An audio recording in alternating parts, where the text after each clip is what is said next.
Excuse me, Miss Welfare Services are 3 blocks down. The marble lobby stilled as Rick Halverson blocked her path, not realizing who he had just humiliated. The sting of words meant to diminish was nothing new to Dr. Celeste Langston. In boardrooms lined with polished oak, she had learned to smile when underestimated. In conference calls dominated by deep voices and shallow minds, she had learned to listen before speaking. But something about this moment, a Southern bank lobby draped in false civility, a man in a polyester tie, assuming she did not belong, settled into her ribs like ice. She looked at the nameplate on his lapel. Rick Halverson, branch manager. She had never met him. Clearly, he had never met her either. Celeste said nothing. Not yet. Instead, she let silence do what it does best, uncover the tone behind the words. The lobby was quiet except for the soft tap of heels and the shuffling of paperwork. A few heads turned, eyes widened slightly. Someone stifled a breath. And somewhere near the rope line, a teenager reached into her handbag and opened the Instagram app. Celeste's expression didn't shift. She kept her back straight, her briefcase at her side, her posture loose but rooted. Her navy pantsuit caught the overhead lights just enough to remind anyone observant that this was custom fabric, not off the rack. The gold-plated initials on her briefcase were subtle, but not hidden. C.A.L. Celeste Asha Langston. The monogram of a woman who knew where she was going and how much it cost to get there. "I'm here about my account portfolio," she said, her voice low, measured. Rick squinted as if she'd spoken in a language foreign to his ears. Then he laughed, loudly, unapologetically. His voice echoed off the marble walls with the kind of disbelief reserved for bad jokes and unpaid overdrafts. "Your account portfolio?" he repeated, glancing around as if inviting the other customers to share in the absurdity. "Ma'am, this is Heritage National Bank, not a payday loan center." Behind her, the queue slowed. 2 men in khaki suits exchanged glances. An older woman with a white bun and pink acrylics stepped closer, frowning. Still, Celeste did not move. The briefcase at her side remained closed, though her fingers curled tighter around the handle. Her eyes scanned the room not for an exit, but for the measure of silence. Who was watching? Who would remember? "I understand there may be confusion," she said. "Could I speak with someone about my banking relationship here?"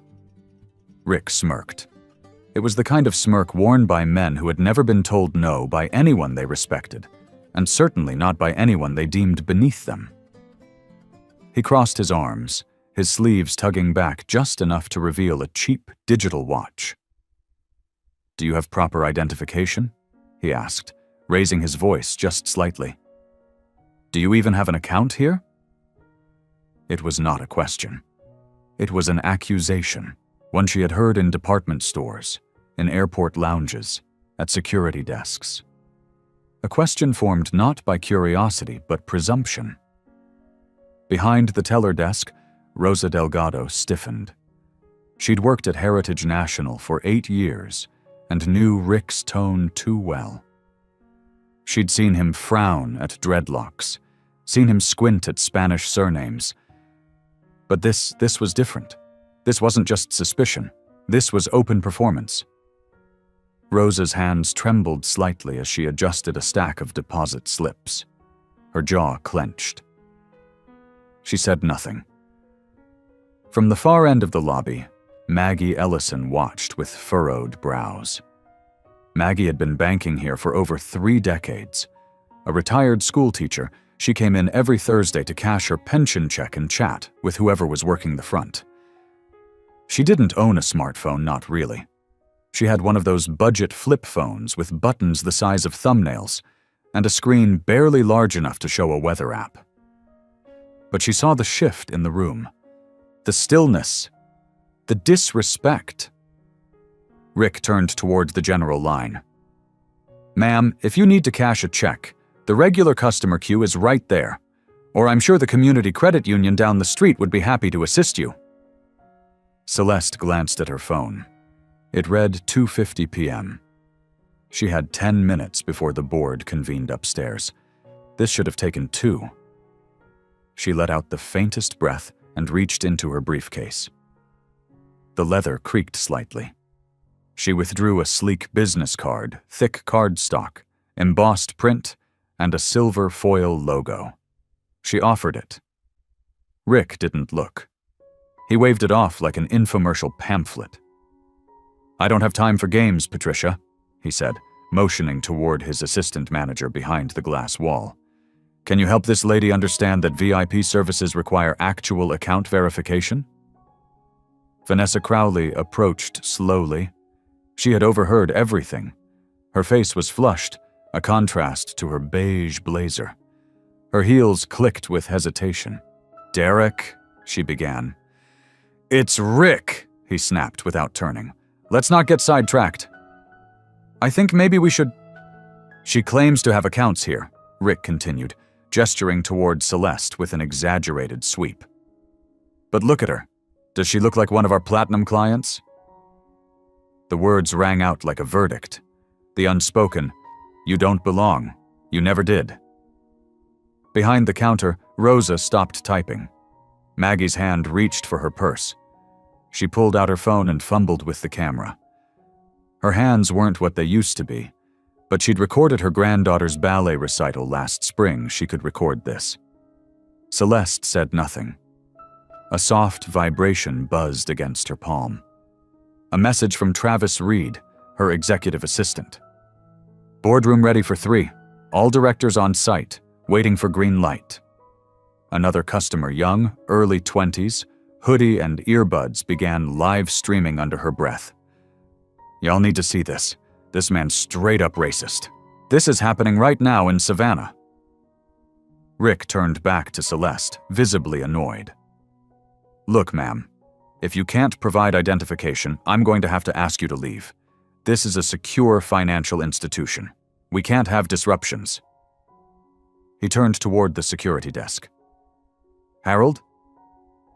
Harold Jennings stood. The former police officer moved slowly, uncertainly. He looked at the woman in front of him, poised, silent, unmoving, and felt something in his gut shift. "Ma'am, he began. "Officer Jennings," Celeste interrupted softly, her eyes still on Rick. "Could you give me just 2 more minutes?" Harold blinked. His nameplate was tiny, hard to read from where she stood, but she had used his name. Rick scoffed. "This is not a negotiation." Celeste's fingers brushed her phone screen. Another message from Travis. "Director's getting impatient. Text me when you're upstairs. We'll delay 5 mins max." Rick, seeing the movement, leaned in smugly. "Calling someone to vouch for you won't help. The police will be here in minutes." Celeste didn't flinch. Maggie stepped forward now, phone in hand. "Young man, that woman has been nothing but polite." Rick spun around. "Ma'am, I'll have to ask you not to interfere." "Disrespect concerns everyone," Maggie replied, her voice firm. From behind the glass, Rosa texted a single line to her district contact. "Emergency at downtown branch. You need to see this." In the silence that followed, the elevator dinged. A soft sound, barely audible, but it would change everything. Celeste checked her phone again. 2:54 p.m. Then she murmured, mostly to herself, 10 minutes. Maggie leaned into a stranger, whispering, "Who is she?" "I don't have time for games, Patricia," Rick snapped. He hadn't realized he was playing one he couldn't win. Vanessa Crowley stiffened at the sound of her name, unsure whether to obey or retreat. She had heard that tone before, grating with entitlement, sharp with arrogance, but never so publicly, never with this much venom. Her eyes flicked toward Dr. Celeste Langston, still standing in the center of the lobby, as calm and unmoved as polished granite. Vanessa didn't know exactly who this woman was, but she knew how dangerous Rick's assumptions had just become. Somewhere near the main door, Maggie Ellison leaned forward, balancing her flip phone with both hands as she recorded. Her brow was furrowed, her jaw clenched with that same righteous fury she'd felt as a young teacher in Montgomery during the late 1960s. She'd once told her students that dignity was something you carried in your back even when others tried to beat it out of you. Watching Celeste now, she saw that same steel. Earlier that week, Travis Reed had half-joked during a phone call with Celeste. Some people only understand truth when it walks in wearing heels. Celeste had smiled at that. He hadn't known just how prophetic he'd been.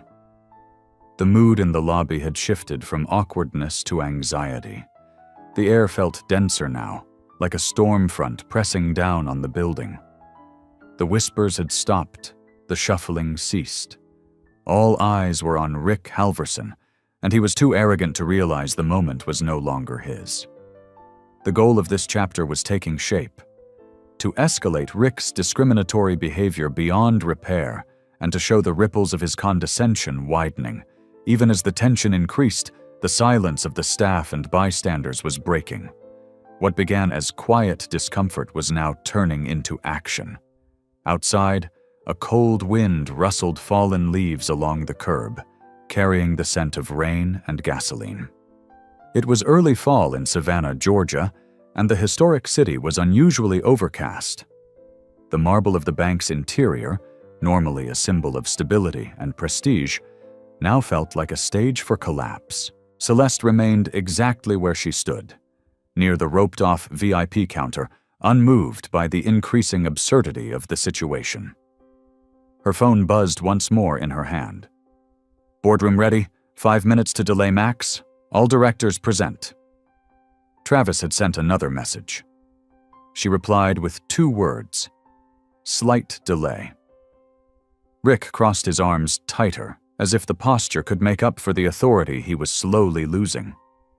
He gestured toward Celeste as though presenting evidence. "She's causing a disruption," he said, his voice rising. "Intimidating customers, refusing to leave, demanding access to private account areas. I've been more than patient." He turned toward security. "Harold, please escort this woman out." Harold Jennings, a former officer who had seen his share of nonsense in 3 decades of law enforcement, paused. His eyes studied Celeste again. Not because she was a threat, but because she wasn't. There was something in the way she moved, the way she remained grounded, unapologetic, and still, that reminded him of the judges he used to stand guard beside in federal courthouses. Before he could act, Celeste addressed him directly. Her voice wasn't loud. It didn't need to be. "Officer Jennings," she said, "would you please ask dispatch if attempting to conduct account business qualifies as trespassing?" Harold blinked. Her tone was polite, respectful, but laced with an edge that made him pause. She had used his name again clearly, intentionally. The question wasn't about her conduct. It was about Rick's. "Ma'am?" he asked, just above a whisper, caught between orders and instincts. She nodded slowly, as if to say, "You know what this is."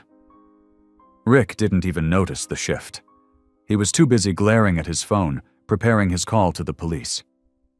He dialed quickly and pressed the phone to his ear. "Yes. Hello. This is Rick Halverson, branch manager at the Heritage National Bank downtown. I need someone removed from the premises immediately." Several customers gasped. Rosa Delgado looked up sharply from behind the teller desk, her face pale. She hadn't said a word yet. But she was watching, and she was remembering. Every quiet moment of bias, every eyebrow Rick had raised at customers with names he couldn't pronounce, every time he'd referred to "those people" in meetings where no one dared to challenge him. Rick's voice rose as he continued his call. "Yes, she's disrupting operations and intimidating my staff. She refuses to identify herself. I feel threatened." Celeste's face remained unchanged. To the dispatcher, The call likely sounded serious. But in the lobby, the truth was visible. This was no disruption. This was humiliation masquerading as protocol. The young woman near the front door was still live streaming. "This guy's calling the cops on a lady just for standing in a bank lobby. Y'all, this is crazy. She hasn't raised her voice once."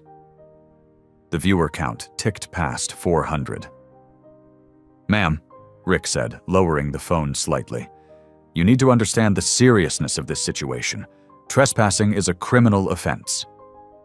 Maggie's voice rang out before Celeste could respond. "Young man, that woman has been nothing but polite," she said, stepping forward now. Her voice, though aged, still carried the authority of 7 decades. "You're the one being aggressive?" Rick turned, red creeping into his face. "Ma'am, please don't interfere with bank security procedures." "Disrespect is a security issue," Maggie shot back, not backing down. Behind the counter, Rosa fumbled for her phone. She began to type rapidly. "Emergency at downtown branch. Halverson is calling 911 on a black woman customer. Something's really wrong." The message went straight to her district compliance officer. Celeste glanced at her watch again. 2:52 p.m. 2 minutes before the board meeting was supposed to start, the elevator behind the teller line dinged again, and Harold finally stepped closer to Rick. "Maybe we should wait just a minute," he said, cautious but firm. Rick shook his head. "This is not up for debate. This woman is trespassing. End of discussion." On the second floor, behind polished glass doors and inside a walnut-paneled room, 12 board members were seated, murmuring among themselves. Travis stood near the head of the table, phone in hand, watching the live stream as it reached 698 viewers. He didn't speak. He didn't need to. The footage said everything. Back downstairs, the energy in the lobby had changed. Even the marble walls seemed to echo with a different sound, now less echo, more tension. Rick was still on the phone when the elevator doors opened behind him. Out stepped Nathan Corbett, regional manager. He was tall, silver-haired, and tan in a too-tight suit. His eyes swept the room with immediate confusion as he registered the crowd, the silent tension, the camera phones raised and recording. "Rick?" he called out, trying to keep his voice even. Rick didn't turn around. "I'm handling a security situation," he muttered, still clutching his phone. Nathan took 2 steps forward. "Rick," he said more firmly, "hang up that phone." Rick looked up, surprised by the interruption. "Tom, give me 2 minutes." "I said, hang up the phone," Nathan repeated, his voice cut through the room like a blade. The phone crackled with static. "Sir, are you still there?" the dispatcher's voice asked. "Officers are 5 minutes out." Celeste finally spoke again, the first time in minutes. "Mr. Corbett," she said softly. "It's all right. Let him finish his call." Nathan froze. She knew his name. She hadn't introduced herself. No one had. He looked at her again, her posture, her tone, the custom tailoring of her jacket, the shine of the monogrammed briefcase, the stillness in her eyes. He'd seen that kind of calm before, but never standing in his lobby. "Rick," Nathan said slowly, his voice cracking now. "Tell them it's a false alarm." Rick looked confused. "What?" Nathan stepped closer, panic rising. "Tell the dispatcher you made a mistake. Now." "It's not a mistake," Rick said, looking between Celeste and Nathan. "This woman's not a client. She won't even give her name. She's Rick." Nathan's voice broke. "Tell them it's a false alarm." The entire lobby went still, a marble tomb of exposed failure. Rick stared, finally raising the phone.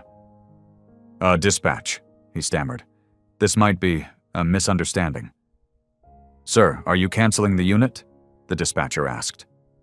Rick glanced at Celeste, then at Nathan. "Yes," he said. "Cancel the call." Across the lobby, The live stream viewer count hit 1,216. Celeste checked her watch again. 2:54 p.m. She stepped forward, reached into her briefcase, and pulled out a card. The same card Rick had refused to look at 10 minutes earlier. She held it out to Nathan. "Perhaps this will clarify things," she said quietly. Nathan took it with trembling fingers. And as his eyes scanned the text, Dr. Celeste Asha Langston, Chief Executive Officer, Langston Equity Group, Board Chair and Majority Shareholder, Heritage National Bank. His face went pale. Rick noticed. "What?" he asked, stepping closer. "Some business card isn't going to—" He stopped. His eyes scanned the card, then dropped to the floor. His mouth opened, then closed. Maggie stepped closer to her camera and whispered, "She owns the bank." And the air in the room stopped moving. The live stream count ticked past 1,300. Rick was no longer in control. He was in free fall. And Celeste stood in the center, unmoved, unshaken, waiting, because the real conversation was only just beginning. "I resign," he said. Celeste turned to Nathan. "Now let's talk about your oversight failure. Nathan Corbett, I need you to explain how a manager with 2 discrimination complaints kept his job for 15 years. The words rang out like a verdict before a stunned courtroom. For a moment, all Nathan could hear was the echo of his own breath, shallow and sharp, ricocheting off the marble. The air in the bank lobby was thick, not just with tension, but with reckoning. It settled on his shoulders like a wet coat. Rosa Delgado looked up from behind the teller counter, her fingers still on her keyboard, though the screen in front of her had long since stopped meaning anything. She knew this moment was about more than Rick's downfall. It was about everything that came after. And it was about whether people like her, quiet, observant, unsure if their voices mattered, would be allowed to step forward or forever remain shadows in systems that protected the loudest. A few days earlier, Rosa had overheard Nathan at a staff training say, "We measure performance by numbers, not feelings." She had scribbled that line on a post-it and tucked it into her notebook. Now, standing in a lobby frozen by shame, she realized those words weren't a policy, they were an excuse, and they were unraveling in front of everyone. The bank's lobby, normally sterile and hushed like a museum of old money, had become something else entirely. The artificial calm of ceiling-mounted speakers playing piano versions of Earth, Wind, and Fire was now bizarrely out of place. Outside, traffic moved along Broughton Street in Savannah like nothing had happened. Inside, the world had tipped on its axis. Celeste Langston stood composed, a full breath taller than everyone in the room, though her heels barely added an inch. Her voice remained measured, free of emotion, free of threat, as if she were in a boardroom instead of the battlefield Rick Halverson had turned this branch into. The goal of the moment was clear now: to pull back the curtain. Rick hadn't acted alone.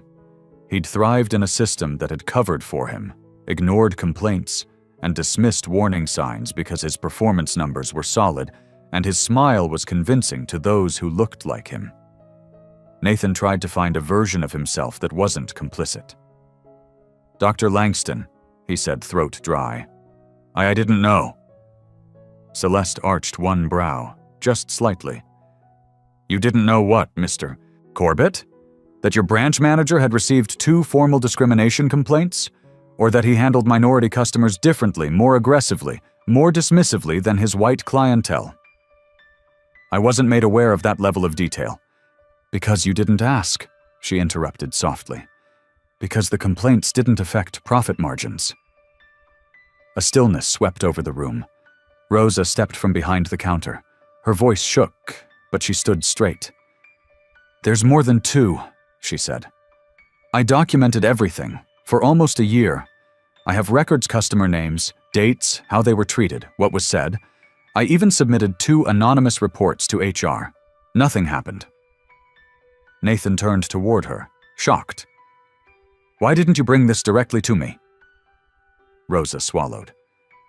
Because I didn't trust that you'd listen, and I was right.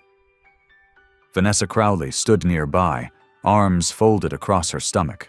Her face was pale. It's true, she said, almost whispering. I didn't know what to do either. I saw things. Rick questioned black customers more. He always asked them to show extra ID, questioned their accounts, even regulars. But I thought, if HR wasn't acting, maybe it wasn't my place to say anything. Maggie Ellison stood silently near the entrance, her phone still recording.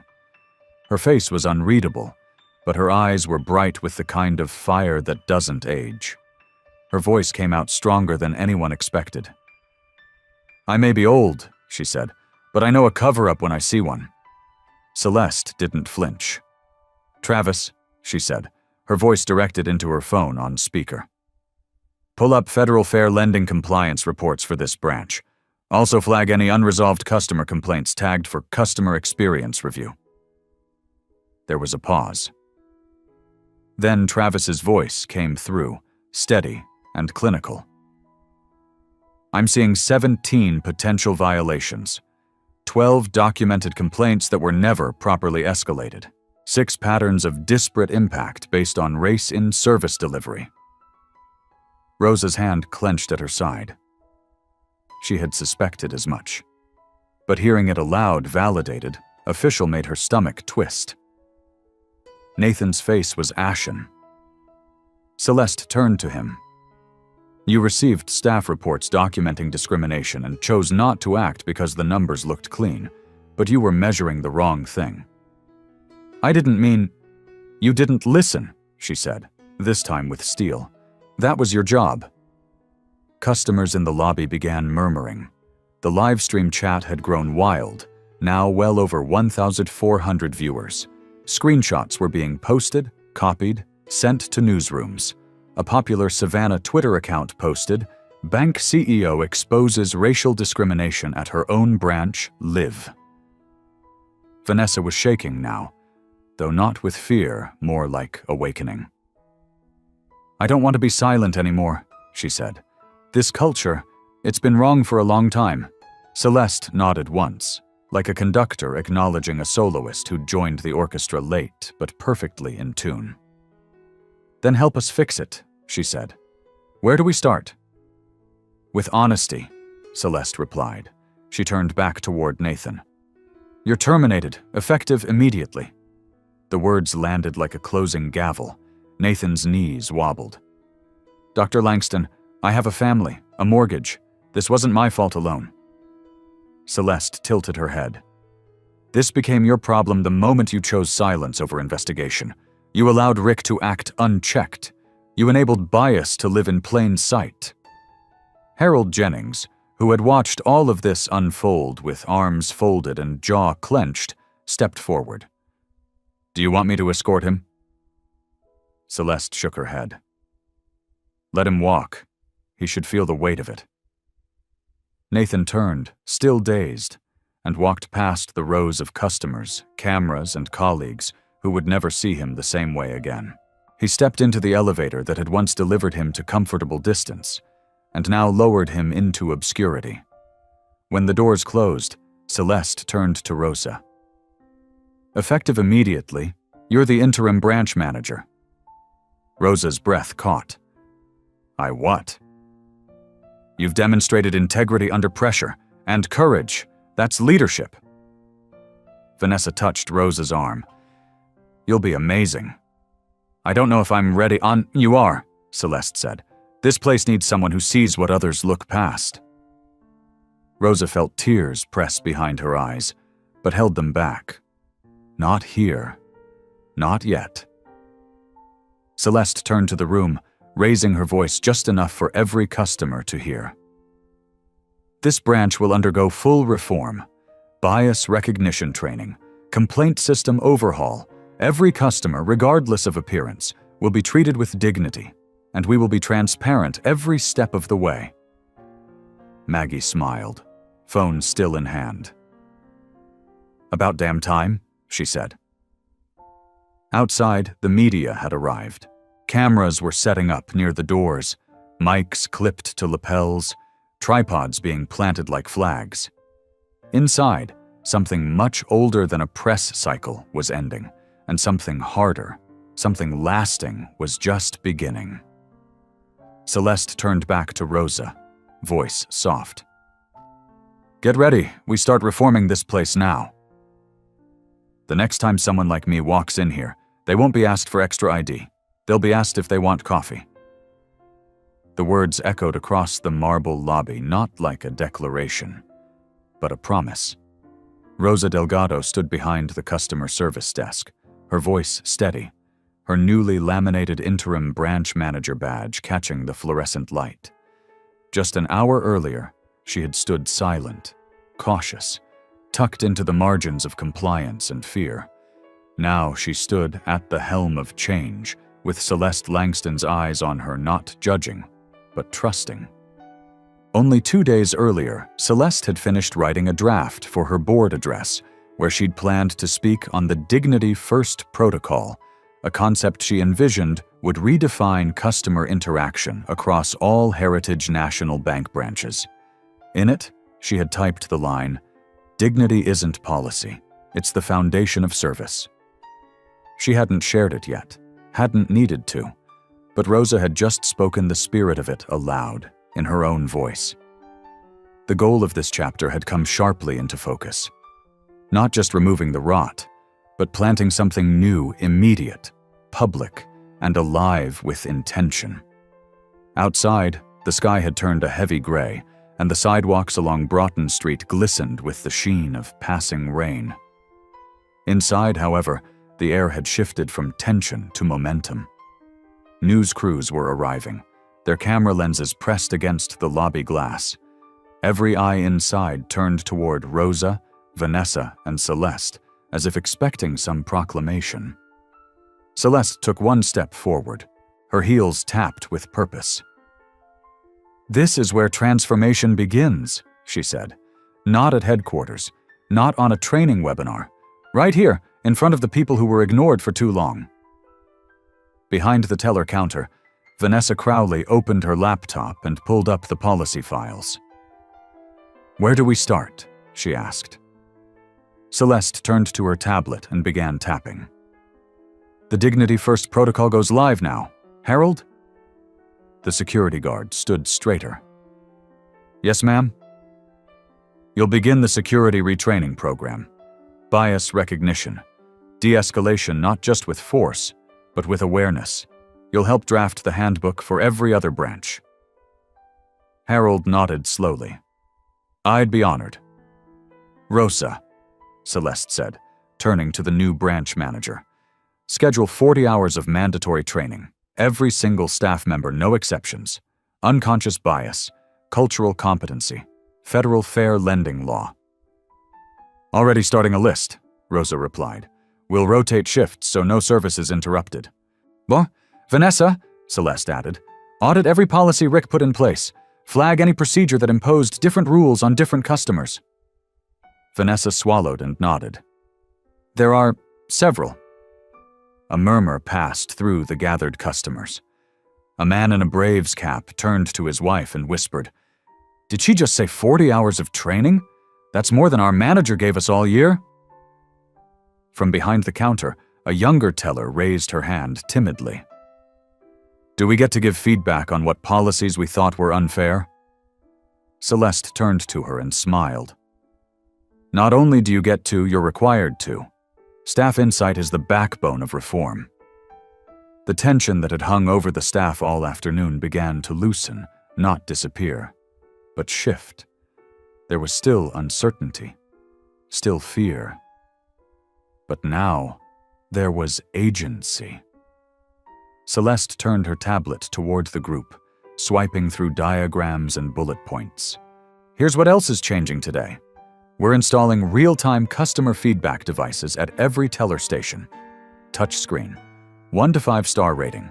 Every rating sent directly to corporate and flagged if it dips below a threshold. Maggie Ellison, still seated near the front of the line, raised an eyebrow. What if some folks are just angry at the world and want to lash out? Pattern recognition, Celeste answered without hesitation. If it's one comment, it's a bad day. If it's 100, it's a systemic problem. The live stream continued, now crossing over 4,000 viewers. In the comments, people were beginning to shift from outrage to curiosity. Wait, she's actually fixing it in real time? This is better than a PR statement. That bank manager just got replaced by a real one. Rosa tapped her keyboard quickly. Training schedule begins tomorrow. 40 hours across 2 weeks, rotating shifts to cover service windows. Vanessa added, I'm flagging the ID verification policy. Rick made it stricter than what corporate requires. Remove it, Celeste said flatly. Equal policy for all customers. If we need to verify identity, it applies to everyone. No exceptions. Just then, a customer who had been quietly waiting in line stepped forward. She was an older black woman in a floral church hat, gloves in her left hand, checkbook in the right. Excuse me, ma'am, she said, looking to Celeste. Do you mind if I say something? Celeste smiled.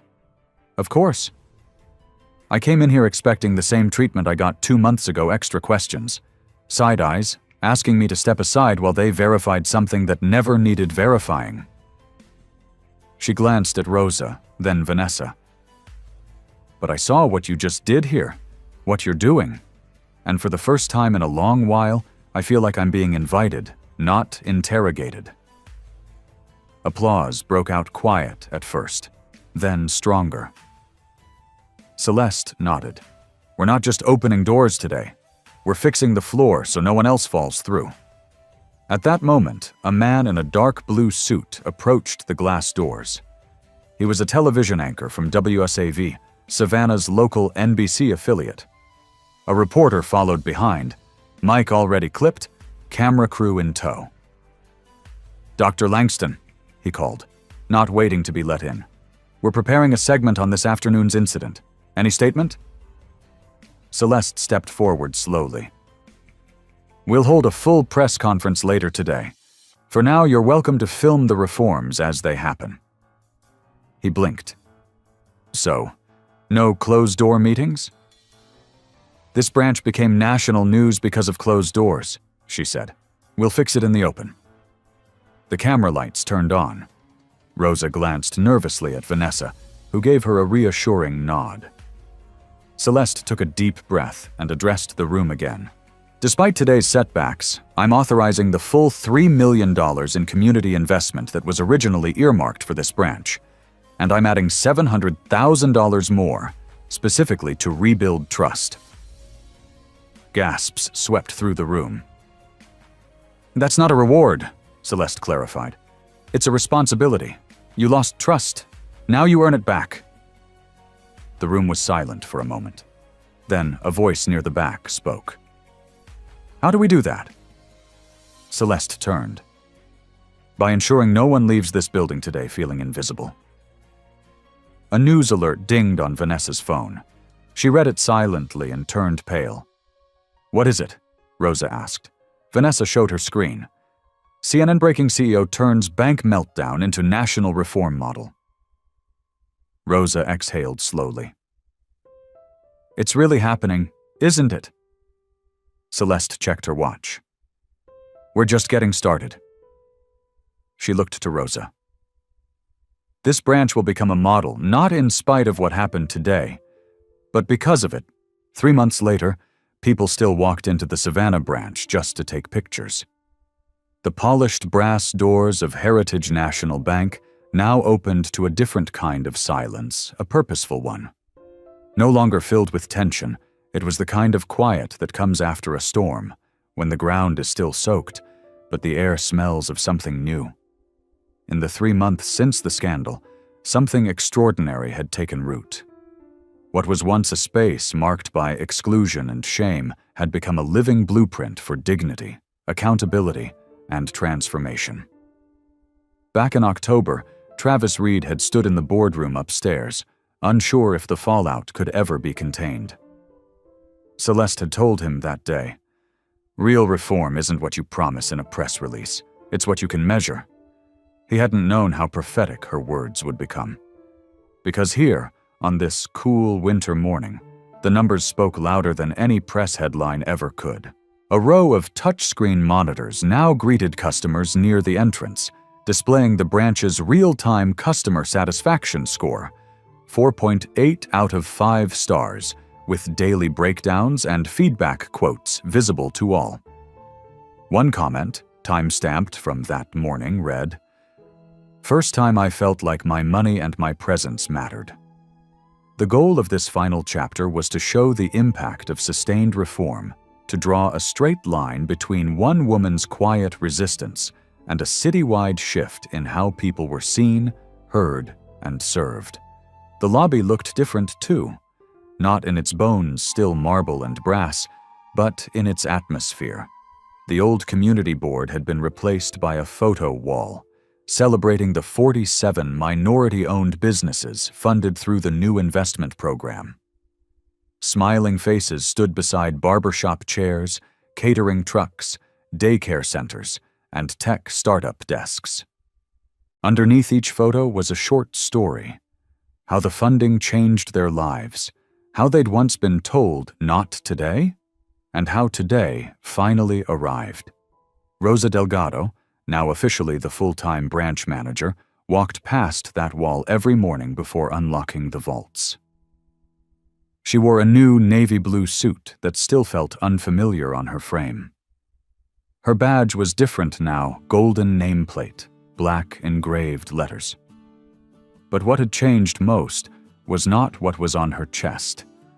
It was the way people looked at her, as if she belonged there, as if she'd always belonged.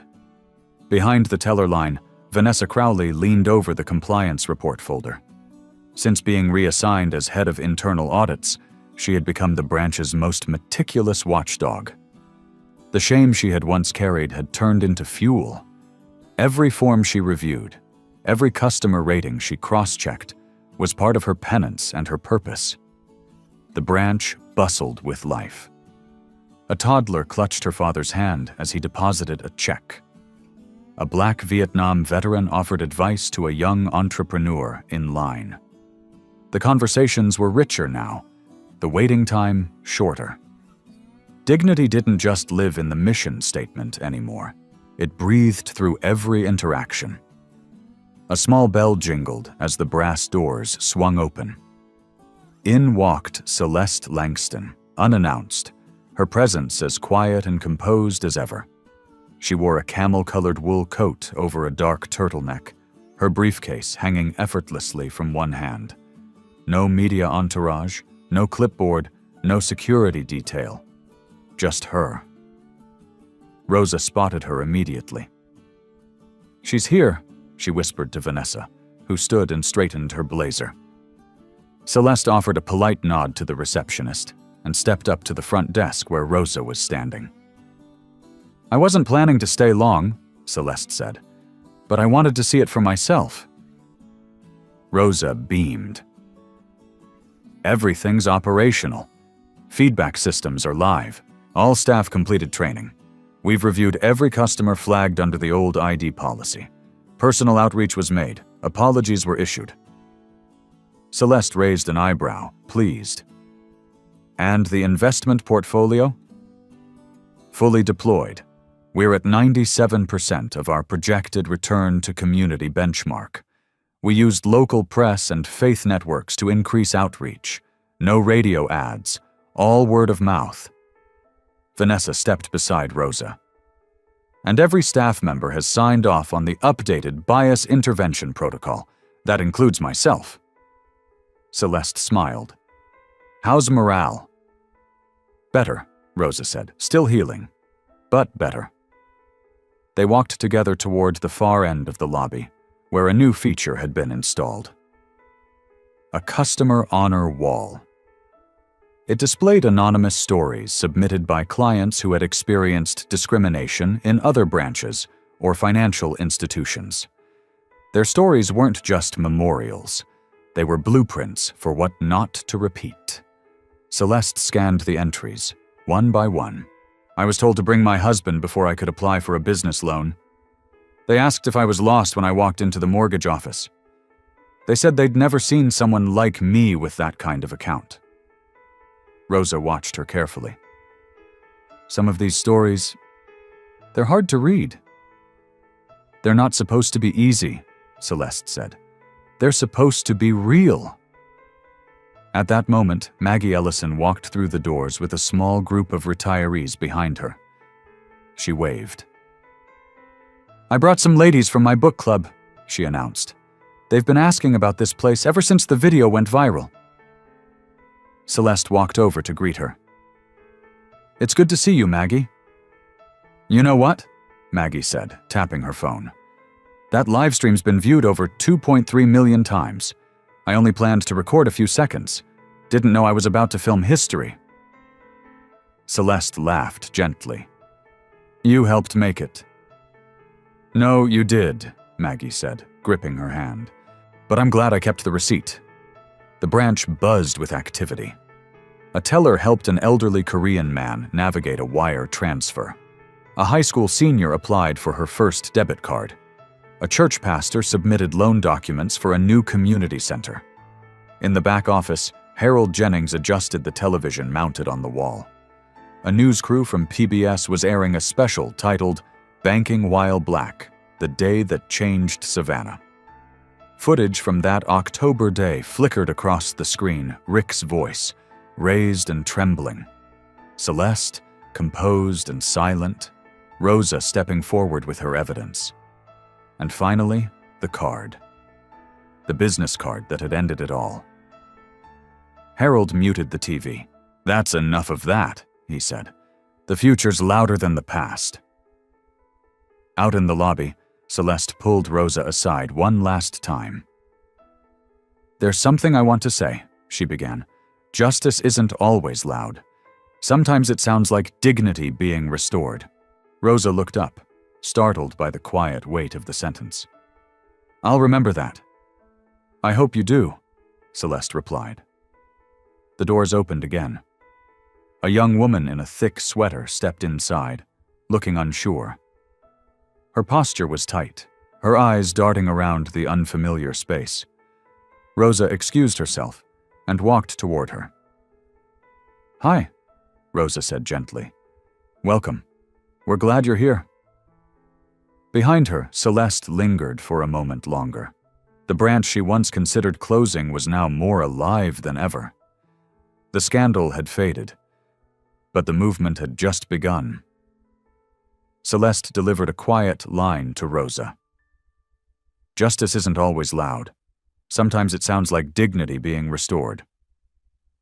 It began not with a speech, but with silence.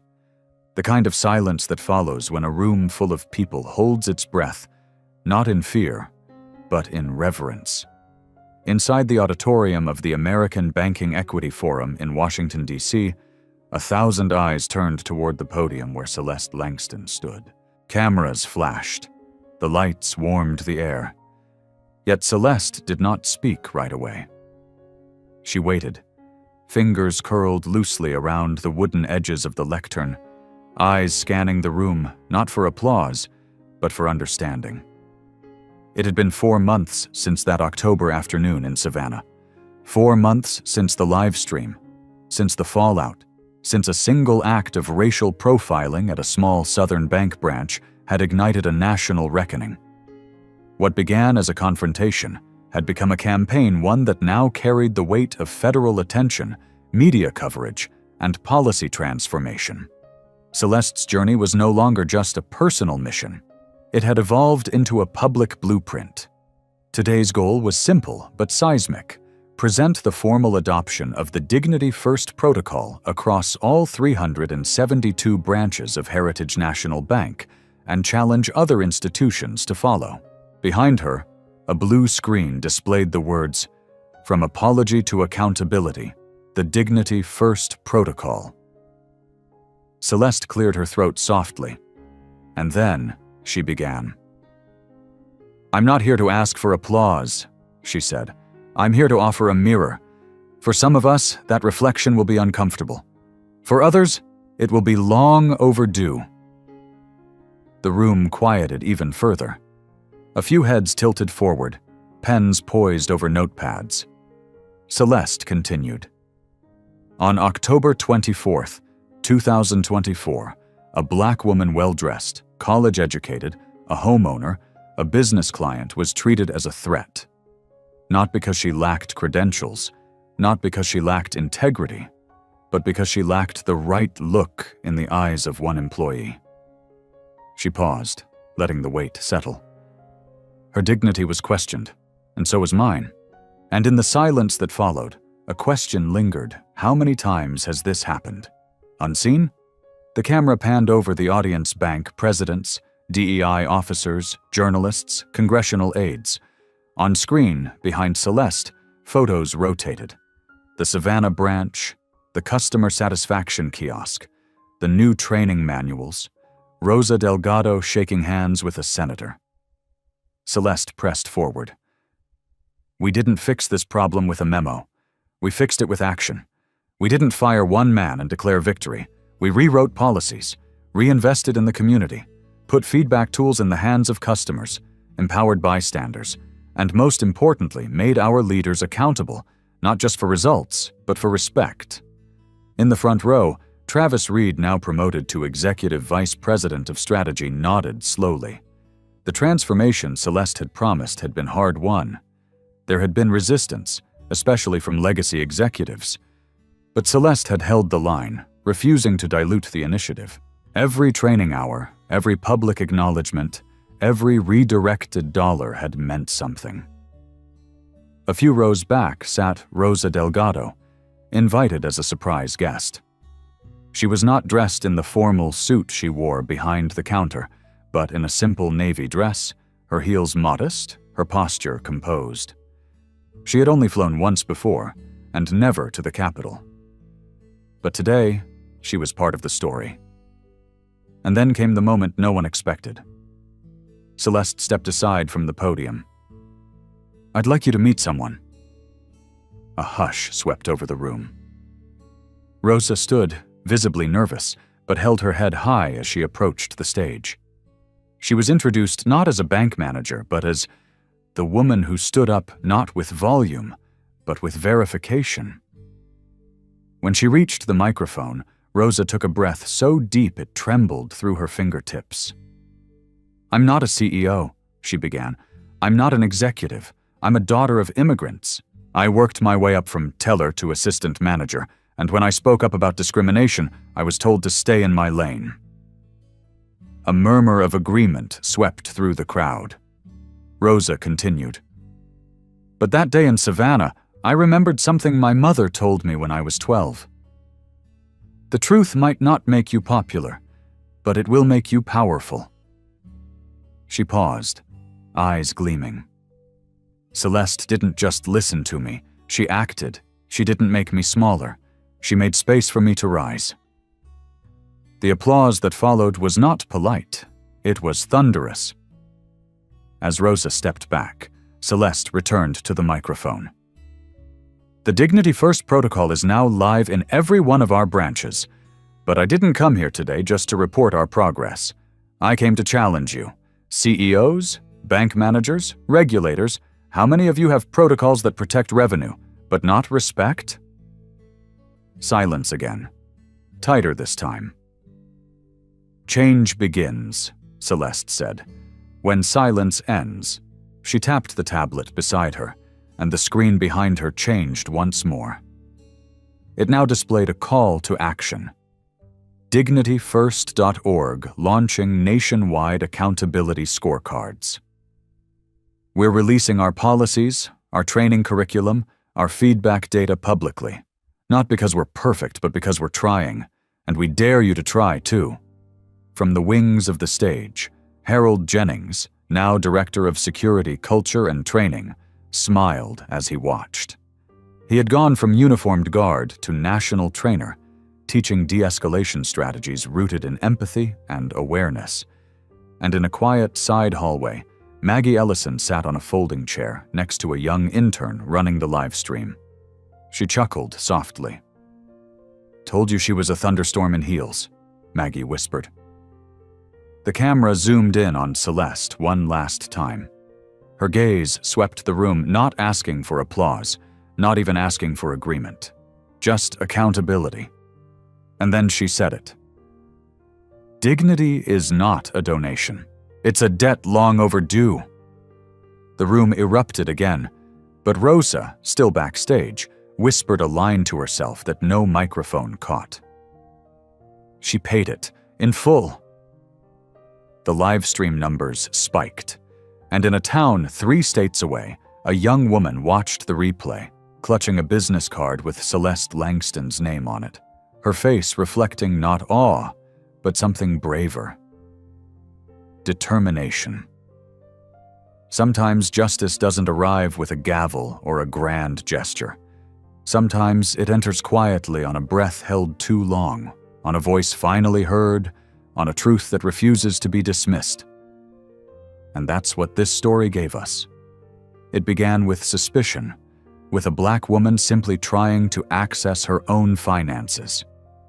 It began with a question that never should have been asked. Can you prove this is yours? It began in a place that claimed to serve everyone equally, yet built its daily practices on 1,000 silent exclusions. And in that moment, beneath the fluorescent lights of a Savannah bank branch, something cracked, not in the woman being questioned, but in the illusion that this kind of bias was rare. Celeste Langston didn't raise her voice that day. She didn't need to. Her silence was deliberate, powerful. It forced the world to lean in.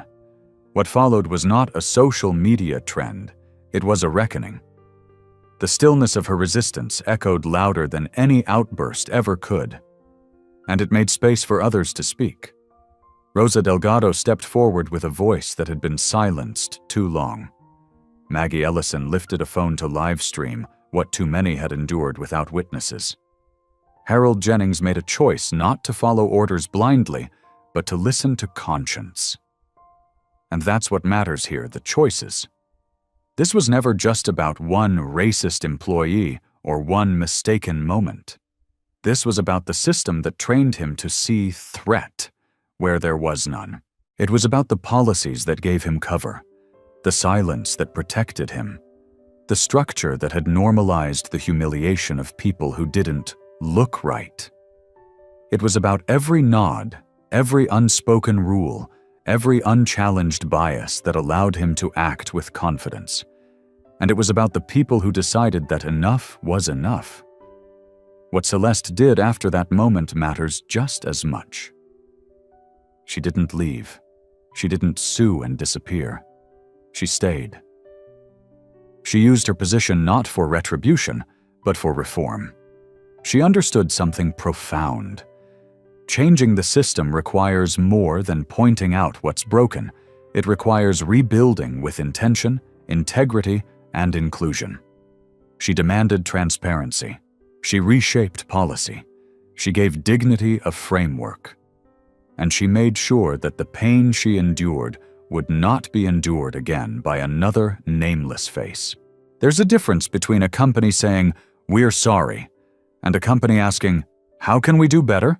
Celeste made them ask the second question, and she made sure the answer was public, measurable, and lasting. What Rosa did was just as brave. It takes enormous courage to speak out when you're not in charge, when your job is on the line, when you've been told your role is to obey, not to question. And yet, she did. She looked at injustice and didn't look away. She said something. She did something. She became the very ally so many hope for and so few dare to be. Even Maggie, with her simple act of recording and sharing, reminded us that bearing witness matters, that silence can either be complicity or the moment before a storm. And that storm, in this story, became a movement. This isn't fiction. This is what dignity looks like. It is calm. It is relentless. It is quiet until it cannot afford to be. And when it rises, it changes not just policy, but people. Now, Heritage National Bank stands not as a cautionary tale, but as a case study in transformation. The very branch where it began now greets every visitor with a screen showing live customer feedback, with portraits of local entrepreneurs funded by a program born from pain, with stories displayed on the walls not to shame, but to remember, because we cannot fix what we refuse to name. Older Americans know this story, maybe not this exact one, but the rhythm is familiar. Exclusion, humiliation, resistance, and finally dignity reclaimed. We've seen it in lunch counters, in schoolyards, in courtrooms, and now in a bank lobby. The lesson is simple. Systems do not change themselves. People do. And those people, Celeste, Rosa, Harold, Maggie, weren't extraordinary because they had power. They became extraordinary because they used what little they had, and they used it well, with thought, with heart, with an unshakable belief that dignity is not a privilege, it is a birthright. In every generation, someone must stand still so the world can see what's wrong. In every generation, someone must speak so others remember how. Celeste didn't just confront a man. She confronted a system. Rosa didn't just save a customer, she preserved her own integrity. And the ripple effects of those acts reached boardrooms, Capitol Hill, and living rooms across the country. This story reminds us that quiet resistance can be revolutionary, that the calmest voice can carry the deepest truth, that allies are not background characters, they are bridges, and that justice is not complete when an individual is vindicated, but when the system that failed them is rebuilt to prevent the failure again. So if you're wondering what to take from this story, take this. You don't have to be loud to be powerful. You don't have to be perfect to be brave. And you don't have to wait for permission to do what is right. Because justice, real justice, begins in small acts of courage and ends in systems transformed by those acts. The philosophy remains: dignity is not a donation. It's a debt long overdue. If this story moved you, leave a number 1 in the comments. Tell us where you're watching from. And subscribe to our channel to hear the next true story where quiet courage changes everything.